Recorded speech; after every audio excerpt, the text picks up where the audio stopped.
नमस्कार. आजच्या hello doctor कार्यक्रमात मी डॉक्टर चेतन दिलीप साळुंखे आपल्या सर्वांचं मनपूर्वक स्वागत करतो. हॅलो डॉक्टर हा आमचा लोकप्रिय कार्यक्रम आहे ज्यामध्ये आम्ही तुमच्या आरोग्यविषयक प्रश्नांचं वेळोवेळी तज्ज्ञ डॉक्टरांकडून मार्गदर्शन घेत असतो. आजचा कार्यक्रम हा आमचा प्रायोजित कार्यक्रम आहे. विषय आहे आतड्यांचे आजार आणि आयुर्वेद. प्रेक्षको, जीवन म्हणजे एक संघर्ष जिथे प्रयत्न केला तरच उत्कर्ष, आणि हा उत्कर्ष साधण्यासाठी अखिल मानवजात धडपड करू लागली. मग त्यासाठी वाढले कामाचे तास, रात्रंदिवस 2 शिफ्टमध्ये नोकऱ्या करणं, जमेल ते खाणं आणि बदललेली लाईफस्टाईल. या सर्वांच्या परिणामी काही वेळा सोबत मिळते ती म्हणजे पोटांच्या विकारांची. त्यातही आतड्यांचे आजार हे मोठे, जसे की क्रोनिक अल्सरेटिव्ह गॅस्ट्रायटिस, तसेच क्रॉन्स डिसीज, IBS, ग्रहणी यांसारख्या विकारांची. मग अनेक वेळा औषधी उपचार करून देखील तसेच शस्त्रक्रिया करून देखील वारंवार हे आजार होताना दिसतात. मग प्रश्न पडतो की यावर उपाय तरी काय? अशा वेळेस आपल्या मदतीला धावून येते ती म्हणजे संपूर्णतः निसर्गाशी एकरूप असलेली आयुर्वेद चिकित्सा पद्धती, ज्यामध्ये पंचकर्म, चूर्ण चिकित्सा, औषधी चिकित्सा, ज्यामुळे सुंदर असे रिझल्ट आपण साध्य करू शकतो. ते कसे हे आज आपण जाणून घेणार आहोत. आपल्याला त्यासाठी मार्गदर्शन करणार आहेत सुप्रसिद्ध आयुर्वेद तज्ज्ञ डॉक्टर सत्यम गुजर. नमस्कार सर. आजच्या हॅलो डॉक्टर कार्यक्रमात आपलं मनपूर्वक स्वागत. डॉक्टर सत्यम गुजर हे महाराष्ट्राला परिचित असं व्यक्तिमत्व आहे. पुणे विद्यापीठातून त्यांनी आयुर्वेदाचार्य ही पदवी संपादन केलेली आहे. गेली 15 वर्ष पुणे व मुंबई येथे यशस्वीपणे आयुर्वेद प्रॅक्टिस करतात. पोटाचे विकार, पाठीच्या मणक्यांचे विकार, संधिवात, स्त्री पुरुष वंध्यत्व इत्यादी आजारांसाठी ते विशेषत्वाने उपचार करतात. आज आपण त्यांच्यासोबत आतड्यांचे आजार आणि आयुर्वेद या विषयावर चर्चा करणार आहोतच, त्यांचं मार्गदर्शन करणार आहोतच. यासोबतच आपलाही सहभाग आजच्या कार्यक्रमात अपेक्षित आहे, आवश्यक आहे. आमच्याशी संपर्क साधण्यासाठी आणि तुमचे नेमके प्रश्न विचारण्यासाठी कृपया तुम्हाला लागतील आमचे दूरध्वनी क्रमांक. संपर्कासाठी आमचे दूरध्वनी क्रमांक आहेत 24908050 किंवा 24988050. मुंबई बाहेरील प्रेक्षकांनी 022 हा STD कोड डायल करायला विसरू नका. कार्यक्रम सुरू करण्यापूर्वी प्रेक्षकांसाठी आमच्या काही सूचना आहेत. प्रश्न विचारताना कृपया तुमच्या टीव्ही संचाचा आवाज जरा कमी ठेवा, जेणेकरून तुमचे नेमके प्रश्न आमच्यापर्यंत स्पष्ट ऐकू येतील. विषयाच्या अनुषंगाने येणारे प्रश्न आम्हाला तुमच्याकडून अपेक्षित आहे. कार्यक्रमाच्या शेवटी व कार्यक्रमाच्या मध्यभागी आजच्या तज्ज्ञांचा पत्ता, दूरध्वनी क्रमांक आणि ईमेल ID आम्ही दाखवणार आहोत, तो कृपया तुम्ही नोंदून घ्यावा. तसेच कार्यक्रमाच्या मधोमध मी तुम्हाला इतर विषयांवर महत्त्वाची माहिती देखील देणार आहे. चला तर मग आजच्या चर्चेला सुरुवात करूया. सर, पुन्हा एकदा आपलं मनपूर्वक स्वागत. सर, आजच्या या विषयाबद्दल आपण काय सांगणार? आयुर्वेद शास्त्राने किंवा शरीराची प्रामुख्याने पचन प्रक्रिया ज्या अवयवांमध्ये घडून येते ते अवयव म्हणजे लहान व मोठी आतडी. त्याच्यामुळे स्वाभाविक आपण घेतलेल्या आहाराचं पचन होणं आणि त्या आहाराचं पचन संबंधित 70 ते 80% विकार हे आतड्यांशी संबंधित असतात. त्याची बहुतांश जणांना कल्पनाच नसते.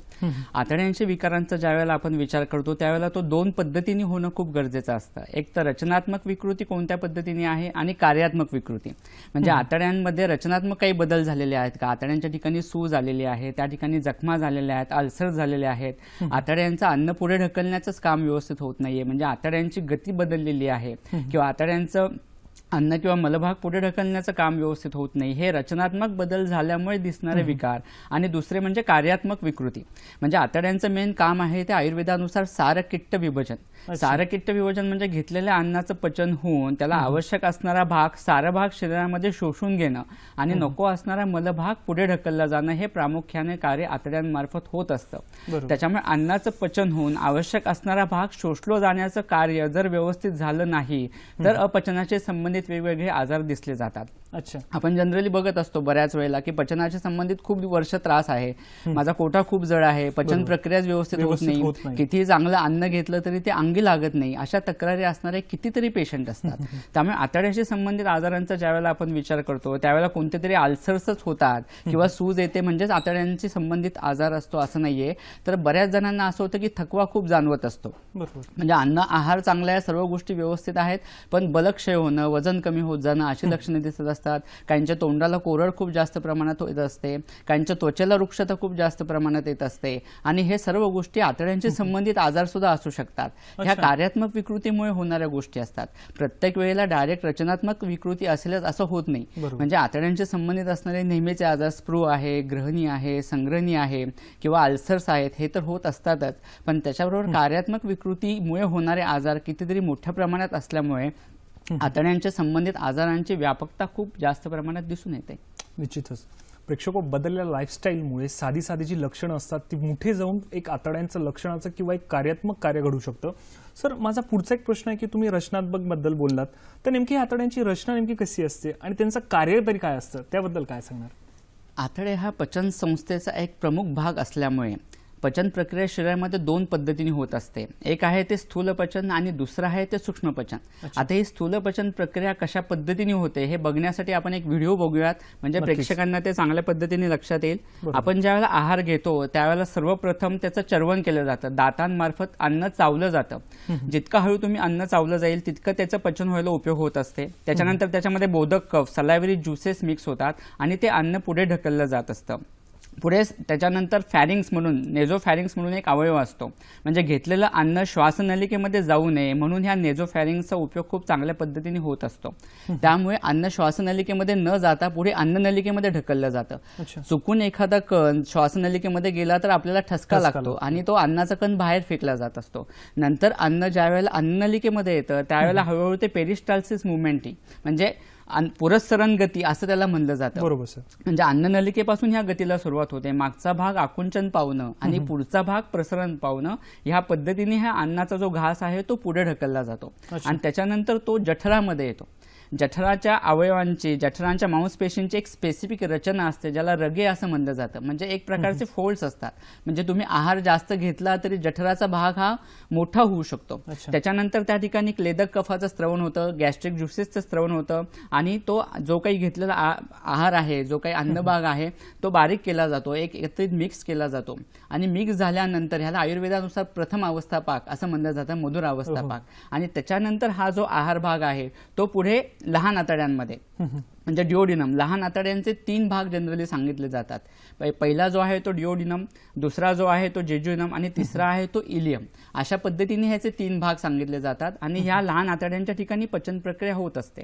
पित्त तयार होण्याचं काम मेनली यकृतामध्ये होत असतं. यकृतातनं पित्त हे गॉल ब्लॅडरमध्ये, पित्ताच्या पिशवीत येतं आणि नंतर तिथून ते पित्त डिओडिनम मध्ये, लहान आतड्यांमध्ये सिक्रेट केलं जातं आणि हे पित्त लहान आतड्यांमध्ये आल्यानंतर त्या ठिकाणी पचनाचं काम लहान आतड्यात होत असतं. आवश्यक असणारा भाग शोषून घेतला जातो, नंतर नको असणारा मलभाग पुढे मोठ्या आतड्यामध्ये फेकला जात असतो, लार्ज इंटेस्टाईन असं आपण ज्याला म्हणतो त्या ठिकाणी. मग मोठ्या आतड्याचे मेनली 4 भाग पडत असतात: caecum, ascending colon, transverse colon, descending colon आणि सिग्मॉइड कोलॉन. अशा पद्धतीने त्याची रचना असते. त्या ठिकाणी जो किट्टांश आलेला आहे, जो काही अन्नाचा आणि प्रामुख्याने मलभाग आलेला आहे, त्याचं शोषण होण्याचं काम या ठिकाणी मोठ्या आतड्यांमध्ये होत असतं. आवश्यक असणारा भाग शोषला जातो आणि नको असणारा भाग पुढे मलभाग म्हणून शरीराच्या बाहेर टाकला जातो. म्हणजे आतड्यांची रचना अशा पद्धतीने असते. अर्गल्यासारखी ही पोटामध्ये लहान आतडे पसरलेलं असतं, की त्या ठिकाणी हा जवळजवळ 22 फूट लहान आतड्याची जी काही साधारण लांबी असते ती 22 फूट असते. मोठ्या आतड्याची साधारण 2 ते 2.5 फूट असते आणि ह्या ठिकाणी आवश्यक असणारा भाग शोषला जाणं ही गोष्ट प्रामुख्याने होत असते. आणि हीच गोष्ट जर व्यवस्थित झाली, हे पचनाचं काम व्यवस्थित होणं खूप महत्वाचं आहे. सारकिट्ट विभजन असा आयुर्वेदाने स्पेसिफिक शब्द त्याला वापरलेला आहे. अन्नमृत्तिकरानाम असं आयुर्वेदाने एक सूत्र सांगितलेलं आहे. म्हणजे शरीराचं कार्य व्यवस्थित चालण्यासाठी तुम्ही चांगला आहार सतत घेतला जाणं ही गोष्ट महत्वाची आहे. शरीर हे अन्नमय आहे. चांगला आहार तुम्ही घेतल्यानंतर त्याचं पचन होऊन पण ते शरीर घटकात रूपांतरित करण्याचं काम हे ह्या आतड्यांमार्फत, या ग्रहणीमार्फत, आणि जो ग्रहणीस्थ जो अग्नी आहे, आयुर्वेदाने अग्नी ही महत्वाची संकल्पना सांगितलेली आहे. म्हणजे आपण घेतलेल्या आहाराचं पचन करून शरीर घटकात रूपांतरित करणारा भाग म्हणजे अग्नी होय. त्यामुळे अग्नीचं कार्य सुद्धा व्यवस्थित होणं गरजेचं असतं. अग्नीचं अधिष्ठान हे ग्रहणी, लहान आतड्या आणि मोठ्या आतड्यातला प्रामुख्याने जो भाग असतो 80% भाग, ह्याला आयुर्वेदाने ग्रहणी असं म्हणलेलं आहे. म्हणजे लहान आतड्यांचा पूर्ण भाग, त्याप्रमाणे आपण कोलॉन्समध्ये जो बघितला असेंडिंग कोलॉन, ट्रान्सव्हर्स कोलॉन आणि डिसेंडिंग कोलॉनचा अर्धा भाग, हा सगळ्याचा समावेश आयुर्वेदानुसार हा ग्रहणीमध्ये होत असतो. अच्छा सर, कार्यक्रमात आपल्याला फोन आलाय, लीनाजी यांचा फोन आलाय नंदुरबारवरून. नमस्कार लीनाजी, आपला प्रश्न विचारा. हॅलो. हॅलो, नमस्कार, आपला प्रश्न विचारा. नमस्कार डॉक्टर, दोघांनाही नमस्कार. मी नंदुरबारहून बोलते, लीना जोशी म्हणून. मला 3 वर्षापूर्वी पोटामध्ये कोलायटिसचा प्रॉब्लेम झालेला होता. त्याच्यानंतर आम्ही गॅस्ट्रोस्कोपी केली होती आणि मला आता सध्या प्रॉब्लेम असा होतो की मला स्टूल खूप हार्ड होते एखाद्या वेळेला, आणि पावसाळ्यामध्ये जेव्हा वातावरण खराब असतं त्यावेळेला मला हा त्रास जास्ती जाणवतो. श्वास दुर्गंधी हा त्रास झाल्यापासून मला खूपच जाणवते आणि पचन होत नाही माझ्या अन्नाचं, व्यवस्थित खाल्लेल्या अन्नाचं. ओके. आपलं वय किती आहे आता 38 वर्ष. आणि किती वर्ष झाले हा त्रास होतोय? साधारणतः 4 वर्ष झाले. ओके, ठीक आहे. ओके. काय सांगायचं? बेसिकली हा जो प्रश्न आहे कॉमनली, जसं आता आपण म्हणलं की त्रास पचनाशी संबंधित होतोय, मग मलभाग व्यवस्थित न होणं, हार्ड स्टूल होणं, कडक होणं, ही जी गोष्ट तुम्हाला जाणवते हे या ठिकाणी आतड्यांच्या ठिकाणी पचनाचं कार्य व्यवस्थित न होणं ह्याच्यामुळे जाणवत असतंय. म्हणजे आता आपल्याला कडक शौचालय होते किंवा पोट व्यवस्थित साफ होत नाही, ह्याचा अर्थ आतड्यांना एक प्रकारची पोरुषता, म्हणजे आपण बोलीभाषेत असं म्हणूया की कोरडेपणा आतड्यांना आलेला आहे. त्याच्यामुळे मलभाग पुढे ढकलण्याची प्रक्रिया आतड्यांची व्यवस्थित होत नाही, घेतलेला मलभाग तिथेच साठून राहतो आणि त्याच्यामुळे शौचालय व्यवस्थित साफ न होणं, शौचालय खडा होणं, या पद्धतीची लक्षणे दिसायला लागतात. मलभाग तिथेच बराच वेळ साठून राहतो, तसा अन्नभाग सुद्धा तिथे साठून राहायला सुरुवात होते आणि त्याच्यामुळे हळूहळू श्वासाला दुर्गंधी येणं, पोट जड होणं, हेवीनेस, पोट दुखायला सुरुवात होणं, दम लागणं, अशा पद्धतीची लक्षणं हळूहळू वाढत जात असतात. त्याच्यामुळे अशा ठिकाणी अग्निचिकित्सा होणं गरजेचं आहे, अग्नीचं बल वाढलं पाहिजे, आतड्यांची हालचाल सुधारणं गरजेचं आहे, तर हा आजार पूर्णतः बरा व्हायला मदत होत असते. आतड्यांचा कोरडेपणा कमी होण्यासाठी तूप आणि गरम पाण्याचा उपयोग चांगला होत असतो. रोज रात्री झोपताना 1 कप गरम पाण्यामध्ये तुम्ही 1 चमचा साजूक तूप टाकून घेतलं तरी त्याचा चांगला उपयोग होतो. किंवा आलं आणि सेंदो मीठ हे एकत्र करून जरी रात्री गरम पाण्याबरोबर घ्यायला तुम्ही सुरुवात केली तरी अग्नीची पचनशक्ती पण वाढायला मदत होईल, वाताची गती नॉर्मल व्हायला मदत होईल आणि तुमचा त्रास कमी व्हायला मदत होईल. आणि हे घरगुती उपाय करून सुद्धा जर त्रास कमी झाला नाही तर योग्य आयुर्वेदिक उपचार घेणं हे केव्हाही चांगलंच, म्हणजे आजार तो मुळापासून बरा व्हायला मदत होईल. नक्कीच सर. प्रेक्षको, सर येथे नियमितपणे आपल्याला काही घरगुती उपाय सांगत असतात जे की तुम्ही पेना आणि वहीने तुम्ही लिहू शकतात, तर जे करून तुमच्या ते संग्रही राहील. सर, कार्यक्रमात माझा पुढचा प्रश्न आहे की आतड्यांचे आजार नेमके कोणकोणते असतात आणि ती होण्यामागची नेमकी कारणं कुठली, त्याबद्दल काय सांगणार? जसं आपण अगोदर म्हणलं की आतड्यांच्या विकृतींचा किंवा आतड्यांच्या आजारांचा विचार करताना तो आपल्याला 2 पद्धतीने करणं गरजेचं असतं. एक आहे ती म्हणजे रचनात्मक विकृती आणि दुसरी जी आहे ती कार्यात्मक विकृती. रचनात्मक विकृतीमध्ये जसं आपण बघितलं की आतड्यांना सूज येणं, बऱ्याच जणांना हा प्रॉब्लेम जाणवत असतो. गॅस्ट्रायटिस दिसत असतो, ड्युओडिनायटिस, ज्यावेळेला एंडोस्कोपी केली जाते, जठराला सूज दिसते, लहान आतड्याचा जो पहिला भाग असतो ज्याला ड्युओडिनम म्हणलं जातं तिथपर्यंत स्कोप जातो. त्याच्यामुळे ड्युओडिनायटिस होणं किंवा त्या ठिकाणी इन्फ्लामेशन होणं, सूज होणं ही गोष्ट लक्षात येऊ शकते. पण तसाच प्रकार हा आतड्यांच्या पुढच्या भागामध्ये सुद्धा होत असतो, त्याला एक प्रकारची सूज आलेली असते. हे जे लक्षण आहे आणि त्याच्यामुळे पोटामध्ये दुखावा खूप जास्त प्रमाणात असणं हे लक्षण बऱ्याच वेळेला दिसत असतं. आयुर्वेदानुसार ही वाताची विकृती असते. मग ते विष्टब्दा जीर्णामुळे असू देत, उदावर्त ह्या आजारामुळे असू देत किंवा वातज ग्रहणीमुळे असू देत, इतर असे अलसक, विलंबक अशा आयुर्वेदाने वेगवेगळे व्याधी सांगितलेले आहेत की जे आतड्यांशी संबंधित आहेत, रचनात्मक विकृतीशी संबंधित आहेत किंवा कार्यात्मक विकृतीशी संबंधित आहेत. आतड्यांच्या विकृतीचा ज्यावेळेला आपण विचार करतो तेव्हा त्यातली एक गोष्ट खूप महत्त्वाची असते, अग्निविकृती होणं. कोणतेही आतड्यांचे आजार बऱ्याच वेळेला हे अग्निविकृतीमुळे झालेले दिसून येतात. म्हणजे जेव्हा आपण आजारांचा किंवा पचनाच्या विकृतींचा विचार करत असतो त्यावेळेला एक तर स्थानाची विकृती, म्हणजे आतडे ह्या अवयवांमध्ये असणारी विकृती आणि ग्रहणीशी संबंधित, ग्रहणीच्या ठिकाणी आश्रयाने जो अग्नी राहत आहे त्या अग्नीची असणारी विकृती, म्हणजे एकतर त्या आतड्यांचं अन्न धरून ठेवण्याचं कार्य व्यवस्थित होत नाहीये आणि कार्य व्यवस्थित न झाल्यामुळे त्याच्यामुळे दिसणारे विकार. अन्न पचन होण्यासाठी त्या ठिकाणी शोषलं जाण्यासाठी ते काही काळ तिथे थांबणं तर आवश्यक असतं, पण जर ते अन्न तिथं थांबलंच गेलं नाही, आतड्यांची अन्न धरून ठेवण्याची क्षमताच कमी झाली तर अन्न व्यवस्थित न पचतं तसंच पुढे ढकललं जातं आणि तसंच अर्धवट पचलेलं अन्न पुढे ढकललं गेलं तर हे अपक्व जे अन्न असतं त्याचं स्वाभाविक आहे त्या ठिकाणी मलभागही व्यवस्थित होत नाही आणि त्याच्यामुळे मग शौचाला चिकट होणं, आव पडणं किंवा जुलाब सतत होणं ह्या प्रकारच्या तक्रारी रुग्णाला सुरुवात व्हायला दिसत होतात.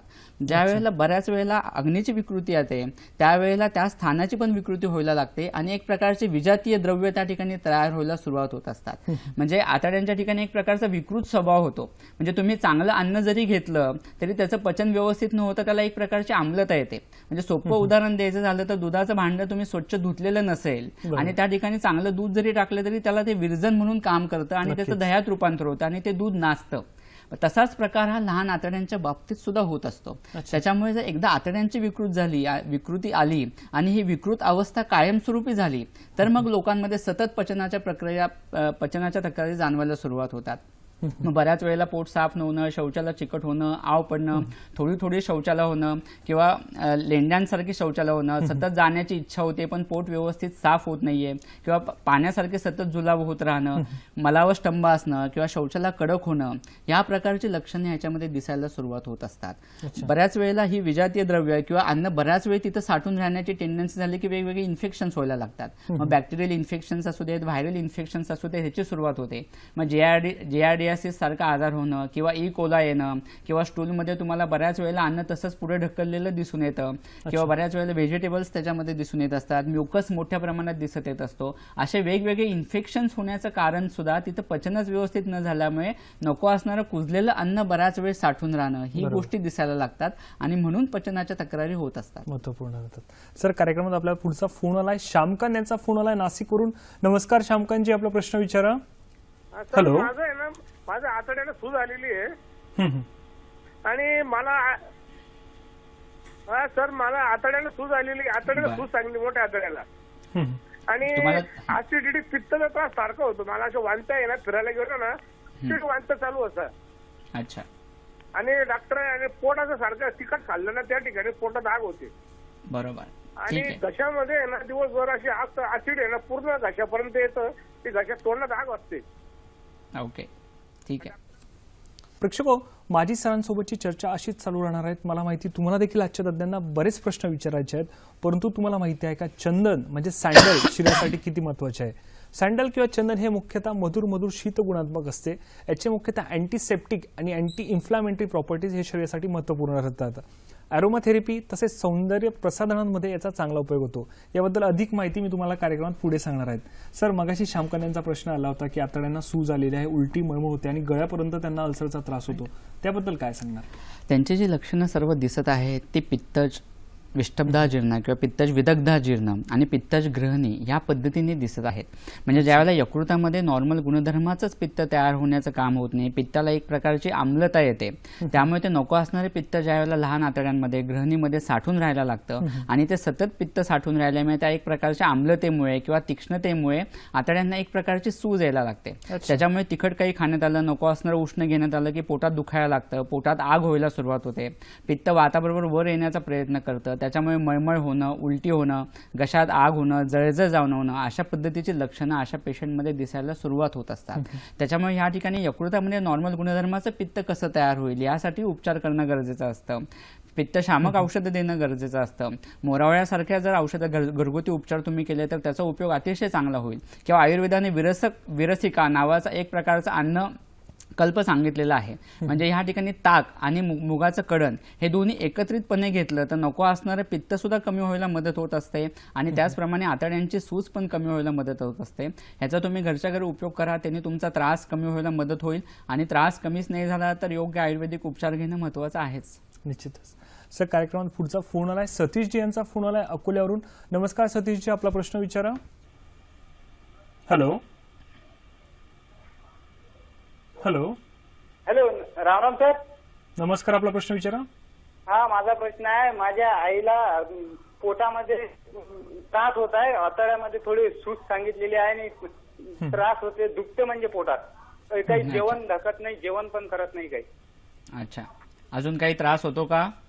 हा, म्हणजे जेवण करायला लावलं तर जेवण थोडंसं करते आणि काम पण एवढं करत नाही. आधी शेतामध्ये खूप काम केले, आता काही काम पण करत नाही, जेवण पण नाही करत जास्त. ओके, वय किती आहे त्यांचं? हा सर, वय आता किती आहे? वय 47 आहे. ओके, ठीक आहे. काय सांगा सर? ज्या वेळेला तुमच्या फिजिकल एक्सरसाइज खूप जास्त होत असते किंवा शारीरिक हालचाली खूप जास्त प्रमाणात होत असतात त्यावेळेला आतड्यांची हालचाल चांगल्या पद्धतीने व्हायला सुद्धा मदत होत असते. ज्या वेळेला आतड्यांची हालचाल व्यवस्थित होत नाही त्यावेळेला स्वाभाविक अन्नभाग किंवा मलभाग पुढे ढकलण्याची प्रक्रिया सुद्धा पाहिजे तितकी व्यवस्थित होत नाही आणि त्याचा परिणाम जर तुमचे शारीरिक कष्ट जास्त नसतील तर त्याचा परिणाम हळूहळू अग्नीवर व्हायला सुद्धा मदत होत असतो आणि त्याच्यामुळे अग्निमांद्य होणं ही जर गोष्ट झाली, पचन प्रक्रिया व्यवस्थित झाली नाही आणि अन्नभाग बराच वेळ तिथे साठून राहिला तर वाताच्या गतीला पण अडथळा निर्माण होतो आणि पोटात दुखणं अशी लक्षणं सुरुवात होतात. त्याच्यामुळे त्या पद्धतीने अगदी शेतात जाऊन काम करणं आवश्यक आहे असं नाही, पण थोडीशी हालचाल आवश्यक आहे. घरातल्या घरात फिरणं असू देत, जवळपास फिरणं असू देत, हे त्यांना सुरुवात करायला सांगा. त्यांनी खूप चांगल्या पद्धतीने उपयोग होईल आणि अग्नीचं बल कसं वाढेल, त्यांची भूक कशी वाढेल, ह्या पद्धतीने उपचार आधी होणं गरजेचं आहे. म्हणजे पुढे त्यांचा त्रास वाढत जाणार नाही. निश्चितच. सर, माझा पुढचा प्रश्न आहे की आणि महत्त्वाचा की सामान्यांनी कसं ओळखावं की मला आतड्यांचे आजार झालेले आहेत, आणि त्याही पुढे जाऊन मला असं विचारायचं आहे तुम्हाला की अग्नी म्हणजे नेमकं काय, याबद्दल काय सांगणार? अतिशय चांगला प्रश्न आहे. आतड्यांचे आजार आहेत, पण आपल्याला टेस्ट केल्यानंतरच कळणार का की सूज झाली आहे का, किंवा कोणत्या तरी वैद्याकडे गेल्यानंतरच कळणार का, हा सामान्यांचा प्रश्न असतो. की आम्ही कसं ओळखायचं की घरच्या घरी हा त्रास होतो तर तुम्हाला आतड्यांशी संबंधित आजार आहेत. जसं आपण पहिल्यांदा म्हणलं तसं की बऱ्याच पंचदांशी संबंधित 80% विकारांमध्ये आतड्यांशी संबंधित हे आजार असतातच किंवा अग्नीची विकृती असतेच. यातला सगळ्यात महत्त्वाचं सोपं की गोष्ट परीक्षा कोणती, तर एक सूत्र आयुर्वेदाने सांगितलेलं आहे किंवा जनरली आपण बोली भाषेत म्हणतो की प्रभाते मलदर्शनम. सकाळी उठल्या उठल्या शौचाला व्यवस्थित होणं ही गोष्ट जी आहे ती तुमची पचन प्रक्रिया व्यवस्थित होत असल्याचं द्योतक आहे. आतड्यांचं पचनाचं काम व्यवस्थित होत असल्याचं द्योतक आहे की आतड्यांच्या ठिकाणी सारकिट्ट विभाजन व्यवस्थित होतंय, रोजचं रोज अन्न व्यवस्थित पचलं जातंय आणि नको असणारा मलभाग पुढे टाकला जातोय. आदल्या दिवशी अन्न तुम्ही व्यवस्थित घेतले, त्याची पचन प्रक्रिया व्यवस्थित झाली असेल तर मलभाग तयार झाला असेल तर सकाळी तुम्हाला वेग चांगल्या पद्धतीने येणारच आहे. पण सकाळी उठल्यानंतर वेग व्यवस्थित येत नाहीये, शौचाला होताना ती व्यवस्थित बांधून होत नाहीये, जावंसं वाटतंय पण चिकट होते, थोडी शौचाला होते, शौचाला खडा होतोय किंवा शौचाची भावनाच होत नाहीये. दिवसभर शौचाला तुम्ही दुसऱ्या दिवशी गेलात तरी सुद्धा तुम्हाला शौचाला होत नाहीये, ह्याचा अर्थ तुमचं पचन व्यवस्थित होत नाहीये. किंवा तुम्ही शौचाला गेलात तरी सुद्धा शौचाला थोडीच होते, चिकटपणा जाणवतो, अशी जर लक्षणं दिसत असतील, भूक कडकडीत लागत नसेल, सकाळी उठल्यानंतर मलवेग झाल्यानंतर सुद्धा जर भूक नसेल किंवा कालच्या रात्री घेतलेल्या अन्नाचेच ढेकर तुम्हाला येत असतील, त्या अर्थी अन्नाचं पचन झालेलं नाहीये. ह्याच्यावरून तुमचं आतड्यांचं पचनाचं कार्य व्यवस्थित होत नाहीये, अग्नीची पचनशक्ती चांगली नाहीये. अगदी साधा अन्न जरी तुम्ही घेत असताल तरी ते पचत नसेल तरी सुद्धा आतड्यांचं काम व्यवस्थित होत नाहीये, अग्नीची पचनशक्ती कमी झाली, हे सुद्धा ओळखायला खूप मदत होत असते. त्यामुळे अन्न घेतलेलं व्यवस्थित, तुमच्या वेळा ज्या अन्नाच्या ठरलेल्या आहेत त्या वेळेला तुम्ही अन्न घेताय आणि तरी सुद्धा ते पचत नाहीये, थोडंसं अन्न घेऊन सुद्धा पचन होत नाहीये, मल प्रक्रिया व्यवस्थित जी व्हायला पाहिजे, बांधून व्हायला पाहिजे, सकाळी उठल्या उठल्या व्यवस्थित बांधून एकाच वेळेला पोट साफ होणं ही गोष्ट महत्वाची असते. एकाच्या ऐवजी तुम्हाला 2 ते 3 वेळा जावं लागतंय किंवा शौचाला 8 ते 10 वेळा जावं लागतंय, व्यवस्थित होत नाही, ह्याचा अर्थ पचन प्रक्रिया बिघडलेली आहे. पोटामध्ये सतत दुखावा जाणवतो आहे, पोट नेहमी जड वाटतंय, गच्चपणा जाणवतोय, दुपारी जेवण घेतल्यानंतर संध्याकाळी जेवणाची इच्छा होत नाहीये, सकाळचं जेवण तसंच आहे ही भावना तुम्हाला होते, ह्याचा अर्थ पचन बिघडलेलं आहे. अग्नीची ह्या ठिकाणी आतड्यांची अधिष्ठान स्वरूप त्या अवयवाची विकृती असू शकते किंवा आतड्यांच्या ठिकाणी, ग्रहणेच्या ठिकाणी जो अधिष्ठित म्हणून अग्नी आहे त्याचं पचनाचं काम व्यवस्थित होत नाहीये किंवा पाचक पित्त विकृती आहे किंवा आयुर्वेदानुसार समान वायूची विकृती पण असू शकते. म्हणजे समान वायू, पाचक पित्त आणि अग्नी हे तिघं एकत्रित मिळून आतड्यांच्या ठिकाणी पचनाचं काम करत असतात. त्यामुळे ज्यावेळेला ह्या तिघांमध्ये विकृती होत असते तेव्हा पचन प्रक्रिया ही बिघडत असते. त्यामुळे ह्या गोष्टी ह्या अगदी कॉमनली आपल्याला सहजासहजी लक्षात येणाऱ्या असतील आणि जर ही लक्षणे दिसायला लागली, पोटात खूप दुखतंय, काही काही वेळेला दुखणे असंही असतं, बऱ्याच वेळेला बद्ध उदर असं आयुर्वेदाने म्हणलेलं आहे किंवा छिद्रोदर म्हणलेलं आहे, उदरासारखा व्याधी असतो किंवा आतडी एकमेकांच्या मध्ये फसली जाणं असं आपण बोली भाषेत म्हणतो, त्यावेळेला तर दुखण्याची तीव्रता अतिशय जास्त असते. म्हणजे हे रचनात्मक विकृती झाली, पण कार्यात्मक विकृतीमध्ये सुद्धा पचन व्यवस्थित होत नसल्यामुळे तुम्हाला ही नेहमीची लक्षणं दिसू शकतात की ज्याच्यावरून आपण आतड्यांचं कार्य आपलं व्यवस्थित होत नाहीये हे समजून घेऊ शकतो. सर, कार्यक्रमात पुढचा फोन आलाय, स्वाती यांचा फोन आलाय नाशिकवरून. नमस्कार स्वातीजी, आपला प्रश्न विचारा. हॅलो. हॅलो, नमस्कार, आपला प्रश्न विचारा. हा नमस्कार सर, मी स्वाती राठ बोलते नाशिक मधून. सर, मला नेहमी असा पोटाचा त्रास होतो, सकाळी पोट साफ नाही होत माझं आणि त्यानंतर मग खाल्लेलं जे आहे ना ते बाहेर येतं, रिटर्न येतं बाहेर आणि नेमकं पोटात आग होते, आग म्हणजे जळजळ वगैरे होते आणि ढेकर खूप येतात. म्हणजे 4 चौकात जरी मी बसलेली असेल तरी मला ढेकर येतात असे जोरात. मग एकदम अनफील होतं, कसं तरी वाटतं सर मला, आणि पोट माझं रेग्युलर साफ नाही होत आणि जळजळ वगैरे होते. ओके, ठीक आहे. अजून इतर काही त्रास जाणवतो का? सर, इतर काही नाही आणि मला झोप पण त्याच्यामुळे व्यवस्थित येत नाही सर रात्रीची. मग ओके, ठीक आहे. हा, आणि बाकीचा काही त्रास नाही, पण मला नेहमी ऍसिडिटी होत असते. खाल्लं का आग होते पोटात आणि पोट साफच नाही होत. म्हणजे मला 2-3 दिवसानंतरच पोट साफ होतं असे माझे. ठीक आहे, ठीक आहे. त्यासाठी सर मला प्लीज योग्य मार्गदर्शन करा. निश्चितच सर त्याची माहिती देतील. सर काय सांगणार? खूप जणांना हा त्रास असतो. म्हणजे क्लिनिकमध्ये दवाखान्यामध्ये येणारे कितीतरी पेशंट्स, थाउजंड्स म्हणजे अगदी हजारोनी असं आपण म्हणलं तरी चालेल की ज्यांना हा त्रास जाणवत असतो. पेशंट येताना आम्हाला ऍसिडिटीचा त्रास होतो आहे, पित्ताचा त्रास होतोय असं म्हणून येणारे असतात. सामान्य माणूस ज्या वेळेला ऍसिडिटी म्हणत असतो त्यावेळेला ऍसिडिटी हा शब्द म्हणजे पोटाशी संबंधित आजार असेल तर तो ऍसिडिटीचा त्रास आहे अशा पद्धतीने येत असतो. पण त्याची व्यापकता खूप मोठी असू शकते. म्हणजे तो आतड्यांशी संबंधित आजार असू शकतो, अग्नीची विकृती मोठ्या प्रमाणामध्ये असू शकते किंवा इतर दुसरी सुद्धा कारणं असू शकतात. त्याच्यामुळे नक्की त्याच्या मागचं निदान काय हे बघून घेणं खूप गरजेचं असतं. बऱ्याच जणांना एच पायलोरीचं इन्फेक्शन असतं, बऱ्याच जणांना हायॅटस हार्नियाचा त्रास होत असतो, काहींना अजीर्णाचा त्रास वर्षानुवर्ष जाणवत असतो, काहींना स्प्रू सारखी लक्षणं असतात, काहींना ग्रहणीचा आजार असतो. ह्या बऱ्याच सगळ्या तक्रारींमध्ये ऍसिडिटी किंवा पित्त होणं, जळजळ होणं, ढेकर येणं ही लक्षणे दिसत असतात. यावेळेला ह्याचं नक्की निश्चित निदान करणं खूप गरजेचं असतं. आयुर्वेदानुसार वाताची अनुलोम गती असते. वात हा खाली सरकणं गरजेचं असतं. पण ज्या वेळेला वाताची गती बिघडते आणि वात खाली न सरकता वर सरकायला लागतो त्यावेळेला अशी वेगवेगळी लक्षणं दिसायला लागतात. आयुर्वेदाने ज्याला उदावर्त असं म्हणलेलं आहे आणि ह्या उदावर्ताची व्यापकता सध्या खूप मोठ्या प्रमाणात दिसून येत असते. पोट जड होतंय, गच्च होतंय, पोट व्यवस्थित साफ होत नाही. आता जसं म्हणलं की ते जसा फोन होता की 2-2, 3-3 दिवस शौचाला होत नाहीये, पोट व्यवस्थित साफ होते, ढेकर खूप मोठ्या प्रमाणात येत आहेत, मोठे मोठे ढेकर येतात. म्हणजे वात खाली न सरकता वर सरकत असल्याचं ते एक प्रकारचं लक्षण आहे. आणि ती वाताची गती बिघडली असल्यामुळे ते ढेकर येत असतात. म्हणून पोट जड येतं, म्हणून वाताबरोबर पित्त वर येत असल्यामुळे ती घशात छातीत जळजळ येत असते. म्हणून तोंडाशी आंबट कडू पाणी येत असतं, पोट साफ न होणं, पोट जड होणं अशी लक्षणं दिसत असतात. आणि त्या पद्धतीने वाताची गती नॉर्मल करण्यासाठी ज्यावेळेला आयुर्वेदिक औषधोपचार होतात तेव्हा तो आजार पूर्ण बरा होत असतो. रोज रात्री जेवणाच्या अगोदर ओवा, हिंग आणि तूप हे एकत्र करून जर मिश्रण घेतलं तरी हा त्रास कमी व्हायला नक्कीच मदत होईल. नक्कीच सर. सर कार्यक्रमात पुढचा फोन आला, अनिलजी यांचा फोन आला जोगेश्वरीवरून. नमस्कार अनिलजी, आपला प्रश्न विचारा. हॅलो. हा, हॅलो. नमस्कार, आपला प्रश्न विचारा. हा, नमस्कार सर, अनिल बोलतोय मी, निर्मळ. नमस्कार. हॅलो. हा बोला, आपला प्रश्न विचारा. सर ऍक्च्युली काय आलं, माझ्या ना पोटात 2-3 वर्षापासून म्हणजे पोटात असं दुखतं आधी मध्ये. तर माझं सगळं MRI वगैरे सगळं केला तर रिपोर्ट वगैरे सगळे नॉर्मल येतात सगळं. पण काय होतं माझ्या त्याच्यामध्ये मला डोकं पण दुखतं आणि असं म्हणजे हे होतं. पण डॉक्टर म्हणतात की मला ऍसिडिटीचा प्रॉब्लेम वगैरे आहे असं म्हणतात. तर काय उपचार वगैरे कसं काय? पोट जास्त असं टाईट होतं वगैरे असं थोडं, आणि संडासला वगैरे साफ होत नाही, असं बाथरूमला वगैरे साफ होत नाही. प्रेक्षको, कार्यक्रमाच्या पूर्वार्धात मी तुम्हाला चंदनाबद्दल माहिती देत होतो. तर चंदनाच्या जर योगाबद्दल सांगायचं झाल्यास हातापायांची जर जळजळ होत असल्यास चंदन आणि कर्पूर एकत्र करून लावल्यास त्वरित आराम मिळतो. तसेच त्वचा विकारामध्ये बऱ्याच वेळा आपल्याला दिसतं की खास सुटलेली असते. अशा वेळेस चंदन, दूध आणि नारळाचं तेल एकत्र करून लावल्यास त्वरित खास थांबते. सर, अनिलजी यांचा फोन आला होता की ऍसिडिटीचा त्रास होतोय, त्याबद्दल काय सांगणार सर? एक्झॅक्टली. आता आपण जे बोललो की उदावर्त नावाचा जो व्याधी आहे त्याच संदर्भात तुमची ही लक्षणं दिसत आहेत. बऱ्याच वेळेला हा जो त्रास ज्या लोकांना असतो की पोट जड होतंय, गच्चपणा जाणवतोय, हेवीनेस जाणवतोय, पोटात एक प्रकारचं दुखत राहतं, तो गॅस वर सरकल्यामुळे छातीवर दाब पडणं, बेचैनी, अस्वस्थपणा, सतत ढेकर येतात, छातीत दुखतं, श्वास घ्यायला त्रास होतो, तुम्ही म्हणलात तसं डोकं जड होणं, डोकं दुखणं, या प्रकारची लक्षणं जाणवायला सुरुवात होत असतात.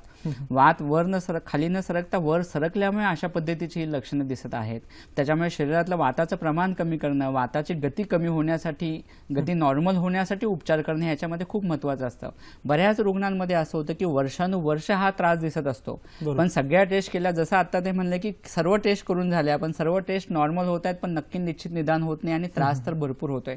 20-20, 30-30 वर्ष असणारे पेशंट दिसून येतात की ज्यांना हा वर्षानुवर्ष त्रास होत असतो. आणि बऱ्याच वेळेला असं होतं की तुमच्या टेस्ट तर नॉर्मल आहेत आणि तुमचे सर्व मानसिक आहे, तुम्ही त्यावर सायकॅट्रिक ट्रीटमेंट घ्या, असं सुद्धा पोटाच्या संबंधित किंवा आतड्यांच्या संबंधित ज्यांचे आजार असतात त्यांच्या बाबतीत दिसून येतं. कारण बऱ्याच वेळेला आतड्यांशी किंवा पचनाशी संबंधित विकृती ह्या रचनात्मक नसून कार्यात्मक असल्यामुळे दिसत तर काही नाही टेस्टमध्ये, पण रुग्णाला तर त्रास भरपूर होत असतो, अशी परिस्थिती असते.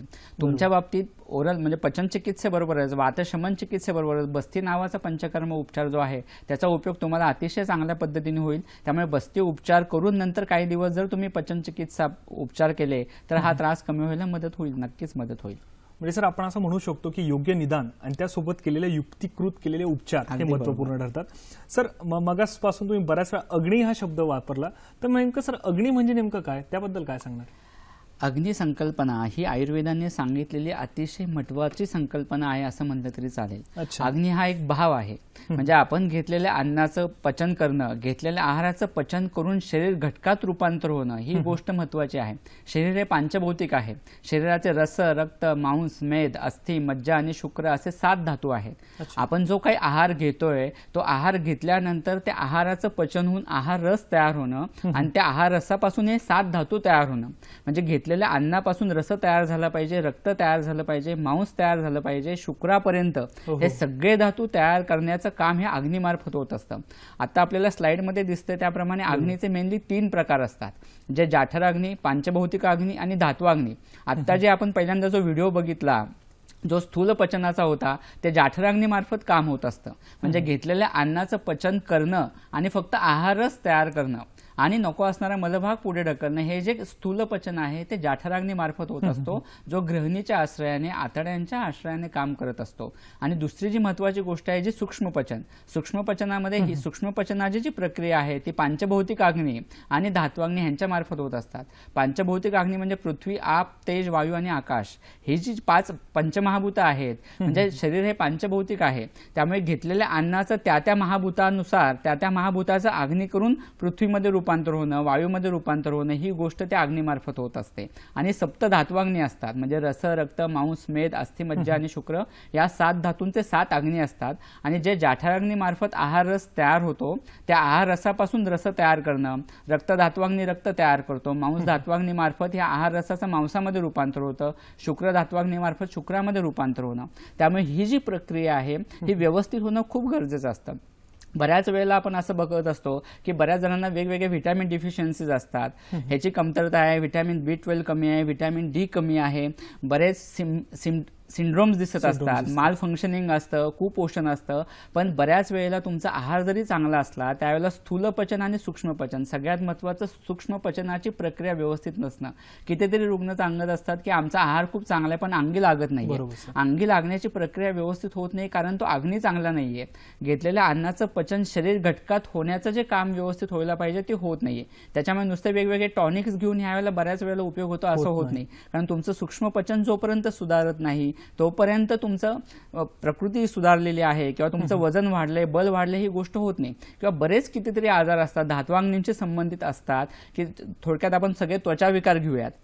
बरेच त्वचा विकार हे धात्वाग्नीशी संबंधित असणारे आजार आहेत, म्हणजे गृहिणीची दृष्टी असते तिथे विजातीय द्रव्य तयार होत असतात आणि ते रक्तामार्फत त्वचेपर्यंत जाणं, किंवा प्रमेहासारखा मधुमेहासारखा आजार असेल ही धात्वाग्नीची विकृती असते. गृहिणीची दृष्टी पहिल्यांदा होते आणि नंतर हे आजार होत असतात.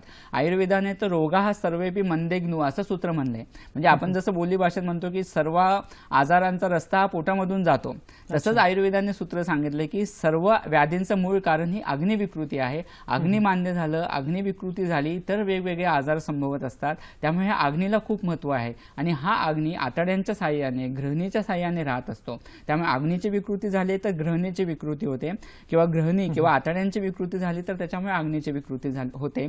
आणि ह्या 2 गोष्टींची विकृती झाली तर त्याचा परिणाम पूर्ण शरीरावर होतो. शरीरावर नाही मनावर पण व्हायला सुरुवात होते. म्हणजे ज्यांना बरेच वर्ष आतड्यांचा आजार आहे, गृहिणीची विकृती दिसून येते, अशा बऱ्याच लोकांमध्ये मानसिक विकार पण दिसायला सुरुवात होतात. निच्छात्मका बुद्धी असं म्हणलेलं आहे, म्हणजे त्या बुद्धीचं पोषण, मनाचं पोषण हे सुद्धा आहारामार्फतच होत असतं. आणि आहाराचं जर पचन कार्य व्यवस्थित झालं नाही तर शरीराचं पोषण जसं व्यवस्थित होत नाही तसं ते मनाचं आणि बुद्धीचं पण होत नाही. मग अशा लोकांमध्ये साशंकता वाढायला लागते, कोणताही निश्चय ते व्यवस्थित करू शकत नाहीत, किंवा डिसिजन पॉवर अशा लोकांची कमी होत असते. योग्य निदानच नसतं. अगदी. त्यामुळे डिसिजन पॉवर कमी होणं, बऱ्याच जणांचं आमचं कॉन्सन्ट्रेशन व्यवस्थित नाहीये, नीट लक्ष लागत नाही, अशा तक्रारी असतात. आणि बऱ्याच वेळेला 90% पेशंटमध्ये त्याचं मूळ हे आतड्यांच्या आजारांमध्ये किंवा घृणी विकृतीमध्ये किंवा पचन प्रक्रिया व्यवस्थित न होण्यामध्ये किंवा तुमच्या घेण्याच्या आहाराच्या सवयी चुकीच्या असणं या गोष्टींमुळे सुद्धा होत असतं. आणि त्या पद्धतीने उपचार करणं महत्त्वाचं असतं. ह्याच्यावरून आपल्याला अग्नी ही जी संकल्पना किती महत्त्वाची आहे हे लक्षात येईल. निश्चितच सर, की प्रेक्षक आपण म्हणू शकतो की अग्नी हे किती मोठी आणि दृढ संकल्पना सरांनी आपल्याला सांगितली. सर, माझा पुढचा प्रश्न आहे की गृहिणीच्या आजारांबद्दल आपण सखोलपणे काय सांगणार सर? गृहिणी हे जसं आयुर्वेदाने अवयवाला एक नाव दिलेलं आहे, म्हणजे आपण म्हणलं की जठरानंतर आमाशयानंतर लहान आतड्यांचा पूर्ण भाग, मोठ्या आतड्यांमधला जो काही असेंडिंग कोलॉन आहे, ट्रान्सफर कोलॉन आहे आणि डिसेंडिंग कोलॉन आहे, ह्याच्यामधला निम्मा भाग इथपर्यंत गृहिणी असते. आयुर्वेदानुसार अन्न घेणं, त्याचं पचन होणं आणि घेतलेलं अन्न पुढे ढकललं जाणं, पक्व अन्न पुढे ढकललं जाणं. मग गृहिणीनंतर जो काही नाभीच्या खालचा भाग येतो डिसेंडिंग कोलॉनचा, त्याला आयुर्वेदाने पक्वाशय म्हणले. पक्व आशय म्हणजे पक्व अन्न ज्या ठिकाणी धरून ठेवलं जातं तो पक्वाशय. पक्वाशयनंतर पक्वाधान. पक्वाधान म्हणजे पुरुषाधार असं पण आयुर्वेदाने त्याला म्हणलेलं आहे. सुश्रुताने त्याला पुरुषाधार म्हणलंय. चरक त्याला पक्वाधान म्हणतो, की जे वाताचं मेन स्थान असतं, की जिथं पुरुष साठवलं जातं आणि त्याच्यानंतर पुरुषाचं सुद्धा अवष्टंभनाचं कार्य असतं. आयुर्वेदानुसार शरीर धारणाचं काम हे पुरुषामार्फत होत असतं. आणि जेव्हा हे कार्य संपतं तेव्हा त्याला मलभाग, की ज्याचा शरीराला उपयोग काहीच नाहीये, मग तो शरीराच्या बाहेर फेकला जात असतो. त्यामुळे गृहिणीची व्यापकता मोठी आहे. लहान आणि मोठ्या आतड्यांचा 80% भाग हा गृहिणी व्यापलेला गेलेला आहे. त्यामुळे ह्या गृहिणीचं काम होणं खूप महत्वाचं असतं. अपक्वम धारयति अन्नम पक्वम सृजती पार्श्वतः असं आयुर्वेदाने म्हणले. गृहिणीचं काम काय? अपक्वम म्हणजे अन्न घेणं, अपक्व अन्न घेणं, त्याचं पचन करणं, आवश्यक असणारा भाग शोषणं आणि पक्वम मग हे पक्व झालेलं अन्न, पचलं गेलेलं नको असणारं अन्न, पक्व अन्न पुढे ढकललं जाणं. मग पक्वाशयामार्फत पुन्हा त्याचं शोषण होतं आणि मलभाग पुढे ढकलला जातो. त्यामुळे हे शरीराचं कार्य व्यवस्थित होण्यासाठी अग्निमूलम बलम पुंसाम असं आयुर्वेदात सूत्र आहे. शरीराचं बल हे अग्नीच्या बलावर अवलंबून असतं आणि अग्नीचं बल हे गृहिणीच्या बलावर अवलंबून असतं. त्याच्यामुळे गृहिणीचं कार्य व्यवस्थित असणं, गृहिणीची रचना व्यवस्थित असणं, आतड्यांचं रचना कार्यात्मक सुद्धा आणि रचनात्मक व्यवस्थित काम होणं हे खूप गरजेचं असतं. आणि ज्या वेळेला हे गृहिणीचं काम व्यवस्थित होत नाही, म्हणजे शोषणाची प्रक्रिया, शोषण होणं ही गोष्ट खूप महत्वाची आहे यातली. अन्न नुसतं अग्नीने अन्नाचं पचन केलं हे अग्नीचं काम आहे, पण अग्नीने अन्नाचं पचन केल्यानंतर सुद्धा जर त्याचं शोषण झालं नाही, ऍब्सॉर्प्शन झालं नाही, हे महत्वाचं काम आतड्यांमार्फत होत असतं. आतड्यांचं काम म्हणजे शोषणाचं, मग ती लहान आतडी असू देत किंवा मोठी आतडी असू देत. मोठ्या आतड्यांमार्फत द्रवभाग मोठ्या प्रमाणात शोषला जातो आणि 80% अन्नभाग शोषण्याचं काम, आहारच तयार करण्याचं काम या गृहिणीमार्फत होत असतं. आणि ज्या वेळेला हे गृहिणीचं काम, गृहिणी दुष्ट होते आणि अन्न शोषून घेण्याचं काम व्यवस्थित होत नाही, त्यावेळेला वेगवेगळे पचनाशी संबंधित विकार होतात. मग त्यात इरिटेबल बाउल सिंड्रोम असू देत, ज्याला IBS असं म्हणलं जातं. आपल्याला या ठिकाणी स्लाइड दिसते. बऱ्याच वेळेला ज्यावेळेला पचनाशी संबंधित विकार दिसतात, कधी मलावष्टंभ होते म्हणजे कधी कॉन्स्टिपेशन आहे, कधी जुलाब होत आहेत, व्यवस्थित अन्न पचत नाही, कधी आव पडतोय, कधी आमांश आहे म्हणजे अॅमिबियासिसचा त्रास वर्षानुवर्ष आहे, जिआरडियासिसचा त्रास वर्षानुवर्ष आहे, कोलायटिस आहे. बऱ्याच वेळेला निदान करताना कोलायटिस आहे, गॅस्ट्रायटिस आहे, IBS आहे, अशाच पद्धतीने निदान केलं जातं. पण ह्या सगळ्याचा समावेश आयुर्वेदानुसार गृहिणी ह्या आजारामध्ये होत असतो. कारण गृहिणीचं ज्यावेळेला हे पचनाचं काम व्यवस्थित होत नाही त्यावेळेला लक्षणं दिसतात. मग त्यामुळे कधी मलावष्टंभ होतं म्हणजे पोट साफ होत नाही, कधी तर शौचाला चिकट व्हायला लागते, कधी पाण्यासारखे पातळ जुलाब व्हायला लागतात.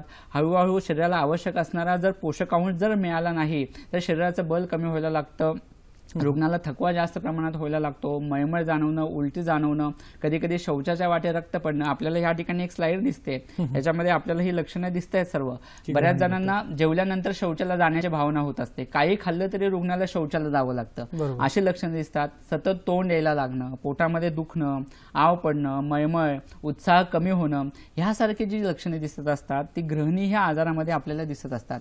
आयुर्वेदाने गृहिणीची जी लक्षणं सांगितली आहेत ती खूप मोठ्या प्रमाणामध्ये सांगितलेली आहेत. म्हणजे अगदी तोंडाला कोरड पडणं, सतत तहान लागणं, घशामध्ये कोरड पडत असणं, केवळ कानामध्ये वेगवेगळे आवाज येणं, चक्कर येणं, डोळ्यासमोर अंधारी येणं, यासारखी लक्षणं सुद्धा ग्रहणीशी संबंधित असतात. त्यामुळे बऱ्याच वेळेला ग्रहणीशी संबंधित ज्या वेळेला तुम्ही उपचार करता त्यावेळेला ही लक्षणं कमी होत असतात. अतिसार म्हणजे जुलाब होण्यासारखा आजार असू देत, बऱ्याच जणांना यकृत विकार नंतर दिसायला लागतात, प्लीहेची वृद्धी व्हायला लागते, उदर नावाचा आजार असू देत, जलोदर ज्याचा पोटात पाणी साठणे याच्यामध्ये रूपांतर होत असतं, कृमी होणं म्हणजे जंत पोटामध्ये असणं, यासारखी लक्षणं हळूहळू सुरू व्हायला लागतात. हे ग्रहणीचे वेगवेगळे उपद्रव असतात.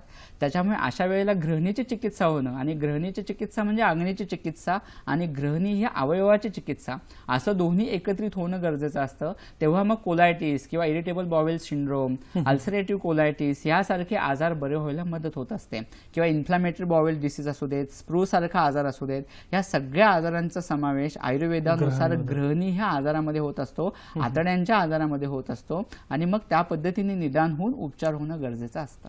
सर, माझा पुढचा प्रश्न आहे की नियमितपणे आपल्याला त्याविषयी फोन देखील आले की पोट हे गच्च राहतंय, गॅस हे पुढे सरकत नाही, तर हे नेमके आतड्यांचे संबंधितच आजार असतात का? त्याबद्दल काय सांगणार?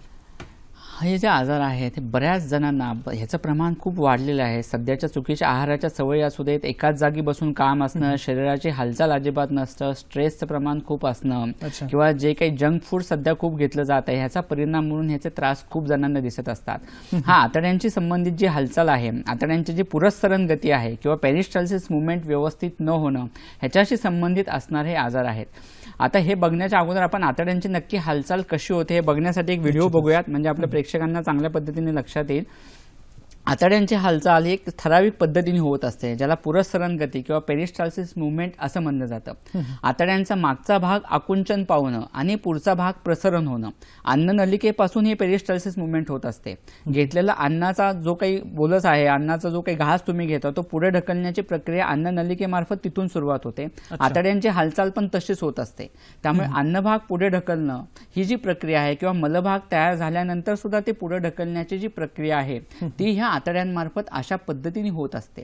ज्यावेळेला ही आतड्यांची गती व्यवस्थित होत नाही आणि ही गती वाताच्या गतीवर अवलंबून असते, वात खाली सरकणारा असेल, अनुलोम गती असेल, तर ही आतड्यांची हालचाल व्यवस्थित होणार. आणि जर ही वाताची गती बिघडली, आपण वायूची दृष्टी झाली, याला प्रतिलोम वात, ऊर्ध्ववात असं आयुर्वेदाने म्हणलेलं आहे, आणि तो वात वर सरकल्यामुळे जी काही लक्षणं दिसतात, उदावरत ह्या व्याधीमध्ये याचा समावेश होत असतो. आणि त्याच्यामुळे रुग्णाला त्रास जाणवणं, काही खाल्लं तरी पोट जड होत आहे, गच्च होत आहे, पोट फुगल्यासारखं वाटतंय, पोटात दुखतं, पोटात गोळा फिरल्यासारखा वाटतो, छातीवर दाब पडणं, बेचैनी अशी लक्षणं जाणवायला लागतात. आणि तो वात शरीरात साठून राहिल्यामुळे त्याचा परिणाम हळूहळू स्नायूंवर होतो. स्नायू आखडणं, मान पाठ कंबर दुखणं, सांधे दुखायला लागणं, पोट व्यवस्थित साफ न होणं. मग पोट व्यवस्थित साफ नाही झालं तर मग त्याचा परिणाम हळूहळू मलावस्तंभ, कॉन्स्टिपेशन, मग त्याच्यामुळे पुढे पाईल्स होणं, फिशर सारखा त्रास होणं, मूळव्याधीचा त्रास सुरू होणं, ह्यासारखे पुढे तक्रारी ह्या वाढत जाणाऱ्या असतात. त्याच्यामुळे ही वाताची गती नॉर्मलाइज होणं, आतड्यांची हालचाली संबंधितच हा आजार आहे. त्यामुळे पोट फुगणं असू देत, गच्च होणं असू देत, पोटात दुखणारे 70% पेशंट या आजारामुळे जाणवणारे असतात. आणि ज्यावेळेला तुम्ही वातानुलोमन होण्यासाठी चिकित्सा करत असता आणि अग्निविकृतीसाठी अग्निचिकित्सा करत असता, तेव्हा ते आजार बरे व्हायला मदत होत असते. बरोबर. म्हणजे सर, आपण असं म्हणू शकतो की जी साधी साधी लक्षणं ते पुढे जाऊन चिरकालीन स्वरूपात एक मोठा व्याधी देखील तयार करू शकतात. सर, माझा पुढचा प्रश्न आहे की तुम्ही कोलायटिस बद्दल सांगितलं, तर कोलायटिस, अल्सरेटिव्ह कोलायटिस म्हणजे काय आणि ते आयुर्वेद चिकित्सेने बरे होऊ शकतात का? काय सांगणार? कोलायटिस, अल्सरेटिव्ह कोलायटिसचे सुद्धा बरेच रुग्ण सध्या दिसून येतात. शब्दशः आपण अर्थ बघायचा म्हणलं तर कोलायटिसचा अर्थ असा होतो की आतड्यांना, मोठ्या आतड्यांना सूज येणं, म्हणजे कोलॉनशी संबंधितच आजार असं तो म्हणलं जातो. पण खरं तर तशी परिस्थिती नाहीये. आतड्यांचं काम व्यवस्थित होणं, लहान आतड्यांच्या ठिकाणी ज्यावेळेला पचन प्रक्रिया व्यवस्थित होत नाहीये, 80% पचनाचं काम लहान आतड्यांमध्ये होत असतं, तिथनं आवश्यक असणारा भाग शोषला जातो आणि नंतर तो मोठ्या आतड्यामध्ये फेकला जातो. पण ज्यावेळेला तिथे 80% भागाचं शोषण होत नाही, 20%, 30%च पसलं जातं आणि नको असणारा भाग पुढे ढकलला जातो, तेव्हा शरीर हे कोलॉन्स मार्फत, मोठ्या आतड्यांमार्फत शोषणाचं काम करतं. त्यामुळे मोठ्या आतड्यांवर लोड येतो, त्या ठिकाणी सूज यायला लागते, तेव्हा त्याला कोलायटिस म्हणतात. आणि जेव्हा हीच प्रक्रिया पुढे चालू राहते, हीच कारण परंपरा चालू राहते, मूळ कारणासाठी चिकित्सा होत नाही, त्यावेळेला हळूहळू तिथे अल्सर्स होतात, जखमा व्हायला सुरुवात होतात, ज्याला आपण अल्सरेटिव्ह कोलायटिस असं म्हणतो. आणि जेव्हा अल्सरेटिव्ह कोलायटिसमध्ये तेव्हा त्याचं रूपांतर होतं, तेव्हा त्या आजाराची गंभीरता खूप वाढते. म्हणजे दिवसभरात 30 ते 40 जुलाब होणं, रक्त काही काही वेळेला पडणं, ओटीपोटामध्ये मुरडा किंवा पोटात दुखणं खूप जास्त प्रमाणात असणं आणि मग त्याचे उपद्रव म्हणून पुढे पांडू, शोथ ह्यासारखे आजार होणं, असे त्रास वाढत जात असतात. आयुर्वेदाने ज्याला संग्रहणी, ग्रहणाची पुढची अवस्था असं म्हणलेलं आहे. आणि मग ह्याची कष्टसाध्यता वाढत जात असते. त्या पद्धतीने निदानांचा, कारणांचा योग्य विचार करून, संप्राप्तीचा विचार करून जर योग्य उपचार झाले तर तो त्रास लवकर बरा होत असतो. आयुर्वेदानुसार ह्यामध्ये अग्निचिकित्सा होणं गरजेचं असतं. आयुर्वेदाने बस्ती नावाची जी चिकित्सा सांगितलेली आहे त्याचा उपयोग खूप चांगला होतो. म्हणजे शौचाच्या जागेवाटे काढे आणि तेल तुम्ही डायरेक्ट पक्वाशयात मोठ्या आतड्यामध्ये जर पुश केले तर तिथली सूज कमी होणं, तिथल्या जखमा कमी होणं ह्या गोष्टींनी लवकर मदत होते आणि त्याच्याबरोबर शमन चिकित्सेचा उपयोग होतच असतो. त्यामुळे योग्य अग्निचिकित्सा होणं, आयुर्वेदिक उपचार होणं आणि त्याच्याबरोबर बस्ती उपचार हे जर झाले तर कोलायटिस किंवा अल्सरेटिव्ह कोलायटिस हे कायमस्वरूपी बरे व्हायला नक्कीच मदत होत असते. नक्कीच सर. कार्यक्रमात आपल्याला पुढचा फोन आलाय, सानपजी यांचा फोन आलाय बीडवरून. नमस्कार सानपजी, आपला प्रश्न विचारा. हॅलो. हॅलो. हा बोला. नमस्कार, आपला प्रश्न विचारा. सर मला ऍसिडिटीचा त्रास आहे. तर ऍसिडिटी वाढल्यानंतर छातीच्या खाली दुखतं, म्हणजे लिव्हरच्या बाजूला. अच्छा. हा. अजून काय त्रास होतो? काय नाही, ऍसिडिटीचा जास्त त्रास, जळजळ होतं छातीत, धडधड होतं मग जास्त ऍसिडिटी वाढल्यानंतर. बर, ठीक आहे सर. काय सांग. डायफ्रॅम म्हणून एक स्नायू असतो जो छाती आणि पोट वेगळं करणारा असतो. हा जो पडदा मधला आहे तो खूप महत्वाचा असतो. बऱ्याच जणांना ऍसिडिटीचा त्रास तुम्ही म्हणता छातीत दुखते, म्हणजे बरगड्यांच्या खाली दुखतं आहे, छातीत धडधड खूप होते. ही जी गोष्ट आहे तो गॅस तिथे साठून राहिल्यामुळे, वात अडकून राहिल्यामुळे जेव्हा तो वात वर सरकतो तेव्हा तो डायफ्रॅमच्या इथे खाली येऊन साठून राहतो. त्यामुळे त्या ठिकाणी स्पेसिफिक दुखणं जाणवतं, म्हणून छातीतली दडदड वाढते आणि त्या वाताबरोबर पित्त वर असल्यामुळे जळजळ होत असते. त्यामुळे त्या दृष्टीने तुम्ही चिकित्सा करणं गरजेचं आहे, तर तुमचा त्रास तो कमी व्हायला मदत होईल. निश्चितच. कार्यक्रमात पुढे जाण्यापूर्वी आता वेळ झाली आजच्या आरोग्य सल्ल्याची. बघूया आजचा आरोग्य सल्ला काय आहे ते. आजचा आरोग्य सल्ला आहे, पोटात अम्लता किंवा ऍसिडिटीचा त्रास होत असल्यास एक लवंग आणि वेलची रात्रीच्या भोजनानंतर सेवन करावी.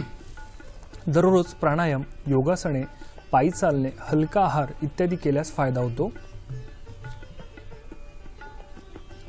अपचन, वात प्रकोप, मंदाग्नी यांचा त्रास होत असल्यास सुंठ, सैंधव मीठ, जिरा पावडर, भाजलेले हिंग समप्रमाणात घेऊन त्याचे चूर्ण करून कोष्णजोलासोबत सेवन केल्यास त्वरित आराम मिळतो. प्रेक्षको, आजच्या तज्ञांशी थेट संपर्कासाठी त्यांचा पत्ता, दूरध्वनी क्रमांक आणि ईमेल आयडी आम्ही दाखवत आहोत, तो कृपया तुम्ही नोंदून घ्यावा. आजचा तज्ञांचा पत्ता आहे डॉक्टर सत्यम गुजर, ओंकार आयुर्वेद, पुणे, खजिना महाल, दुसरा मजला, 1471, सदाशिव पेठ, SP कॉलेज समोर, टिळक रोड, पुणे 411030. मुंबई येथे प्रत्येक महिन्याच्या पहिल्या, दुसऱ्या व तिसऱ्या रविवारी शिवाजी पार्क, दादर येथे. दूरध्वनी क्रमांक आहेत 020-244-30-518 किंवा 9 किंवा मोबाईल क्रमांक आहेत 98-221-99851 किंवा 9011640352. ईमेल आयडी आहे www.omkarayurved.in.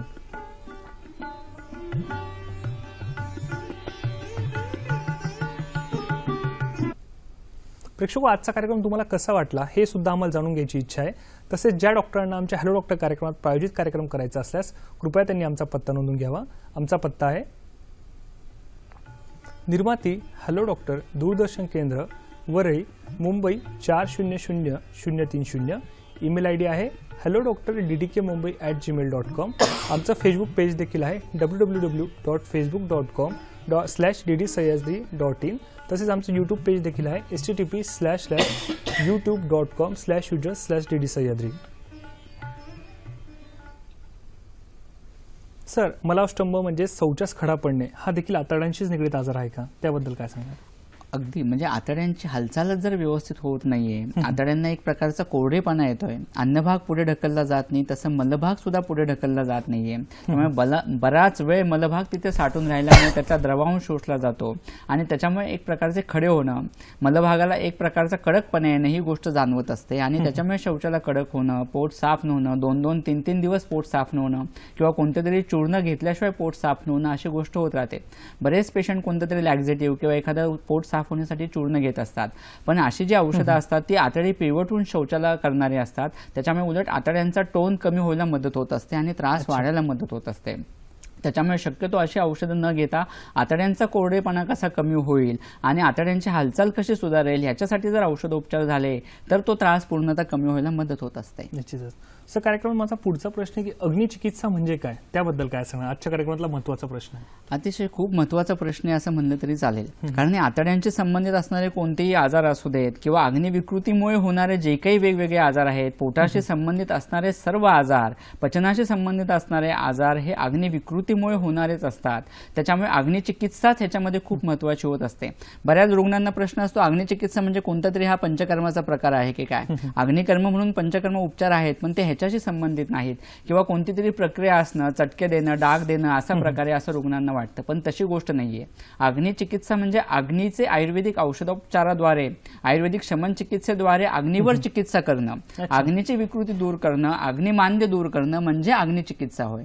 आणि ही अग्नीची चिकित्सा जेव्हा होईल, अग्निमांद्य दूर होईल, अग्नीचं पचनाचं काम जेव्हा व्यवस्थित होईल, तेव्हाच आतड्यांचे किंवा पचनाचे किंवा पोटाचे विकार पूर्णतः बरे व्हायला मदत होत असते. निश्चितच. सर, अग्नीची विकृती होऊ नये किंवा आतड्यांची विकृती होऊ नये त्यासाठी काय सांगणार सर, थोडक्यात?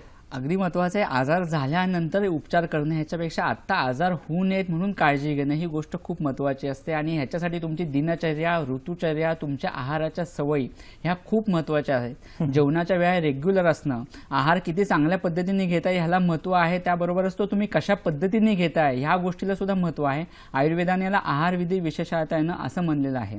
आणि ज्या वेळेला हे आहार घेण्याचे विधी पाळले जात नाहीत, खूप भरभर जेवलं जाणं, जेवताना पाणी खूप जास्त पिणं किंवा अजिबातच न पिणं, दोन चुकीच्या विरुद्ध गुणधर्माचा आहार एकत्रितपणे घेतला जाणं, अशा कितीतरी गोष्टी असतात, कितीतरी सवयी असतात आणि ज्या चुकीच्या असल्यामुळे ह्या विकृती होत असतात. त्याच्यामुळे ते बदलणं, त्याची काळजी घेणं हे खूप महत्त्वाचं असतं. निश्चितच सर. प्रेक्षको, आयुर्वेदशास्त्र हे फक्त रोग निवारण्याचे शास्त्र नसून तिथे जगण्याची मूल्ये जपली जातात, जिथे शरीरासोबत मनालाही स्पर्श केला जातो आणि रोग निवारणानंतर आयुष्य उत्तमरित्या व सुंदरपणे कसे जगावे यासाठी प्रयत्न केले जातात व यासाठी आतड्यांचे आजार कशा प्रकारे आपण बरे करू शकतो याबद्दल सरांनी आज आपल्याला माहिती दिली. सर, आज आपण इथे आलात व आमच्या प्रेक्षकांना आतड्यांचे आजार आणि आयुर्वेद याबद्दल माहिती दिली, त्याबद्दल सह्याद्री वाहिनीतर्फे व माझ्या संपूर्ण टीमतर्फे मी आपलं मनपूर्वक आभार व्यक्त करतो. धन्यवाद.